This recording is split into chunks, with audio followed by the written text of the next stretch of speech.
যারা পীরকে সেজদা করেন এরা যে আগ্রহ যে জুস নিয়ে সেজদা করেন।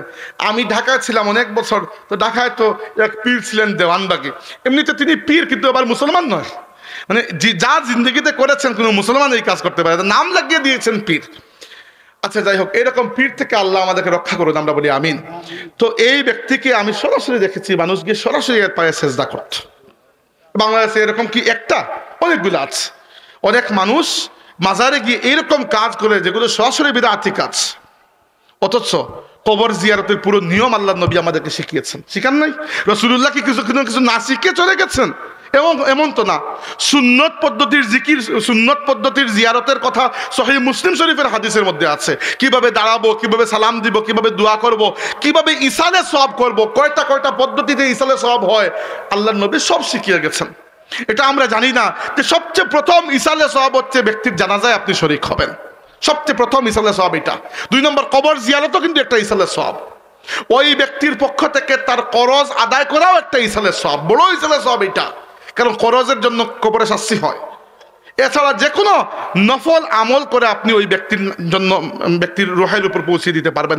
এগুলো সবই সুন্নত পদ্ধতির মধ্যে আছে। সাহাবায়ে কেরাম পর্যন্ত তাদের পূর্বসূরীদের জন্য মালি কিছু ইবাদত বন্দেগী করেছেন, সদকা খেরাত করেছেন। এক সাহাবী এসে বললেন, ইয়া রাসূলুল্লাহ, আমার মায়ের একটা উমরা ছিল, আমি কি করে ফেলবো? মা তো দুনিয়াতে নাই। আল্লাহ নবী বলেছেন তুমি করে ফেলো। তিনি জিজ্ঞেস করেছেন আবার, ইয়া রাসূলুল্লাহ, আমার মা এটার সওয়াব পাবেন কিনা? আল্লাহ নবী বলেছেন হ্যাঁ, আল্লাহ তো ওই সওয়াব পৌঁছায় দেবেন। আল্লাহ নবী এত কিছু শেখায় গেলেন, আর আমরা মাজারে গিয়ে এমন কাজ কেন করব যে কাজগুলোতে আমাদের রব নারাজ হন? এমন কাজ করাই কি, মানে এমন কাজ কি জন্য করা লাগবে যে কাজের মধ্যে শিরকের গন্ধ আছে? শিরকের ব্যাপারে আল্লাহ নবী এত সেনসিটিভ, আল্লাহ রাব্বুল আলামিন এত সেনসিটিভ যে আল্লাহ বলেছেন ইন্নাহু মান ইউশরিক বিল্লাহি ফাকাদ হারামাল্লাহু আলাইহিল জান্নাতা ওয়া মাওয়াহুন নার। যে ব্যক্তি আল্লাহর সাথে শিরক করে তার জন্য আল্লাহ রাব্বুল আলামিন জান্নাতকে হারাম করে দেন, তার চিরস্থায়ী ঠিকানা হচ্ছে জাহান্নাম। নাউযুবিল্লাহ।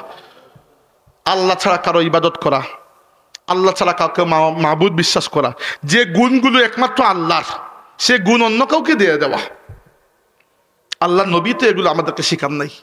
দেখেন, আমি আপনাকে সিম্পল হিসাব বুঝিয়ে দেই। হাদিসে এসেছে বৃষ্টির এবং রিজিক বন্টন করা। রিজিক বলতে হচ্ছে দুনিয়ার মালামাল যেগুলো আছে, এই দায়িত্ব আল্লাহ রাব্বুল আলামিন দিয়েছেন ফেরেশতা মিকাইল আলাইহিস সালামকে। শুনেন নাই ছোটকালে? এটা ঠিক আছে, হাদিসে আছে যে বৃষ্টির দায়িত্ব ফেরেশতা মিকাইলের। এখন আপনার এলাকায় যখন বৃষ্টি হয় না, তখন আপনি মিকাইল আলাইহিস সালামের কাছে দোয়া করেন নাকি আল্লাহর কাছে দোয়া করেন? সিম্পল, বুঝতে পারছেন? সন্তান নাই, কার কাছে সন্তান চাইবেন? আল্লাহর কাছে। বড় সহজ হিসাব। আল্লাহ রাব্বুল আলামিন দাতা। রাসূলুল্লাহ বলেছেন আল্লাহু ইউতি ওয়া আনা কাসিমুহা, আল্লাহ দেন আর আমি বন্টন করি। এজন্য ইলম সেটা যেটা নবীর কাছ থেকে আমরা পেয়েছি। অনেকের ভাষায় ইলমের, জ্ঞানের অনেক অর্থ থাকতে পারে, আমাদের কাছে ইলম অর্থ হচ্ছে আল ইলমু নূরুন মুক্তাবাসুন মিন আনওয়ারি মিসকাতিন নবী সাল্লাল্লাহু আলাইহি সাল্লাম। ইলম হচ্ছে সেই নূর, যে নূর মুহাম্মদুর রাসূলুল্লাহর চেরাগদানি থেকে আমরা সংগ্রহ করেছি।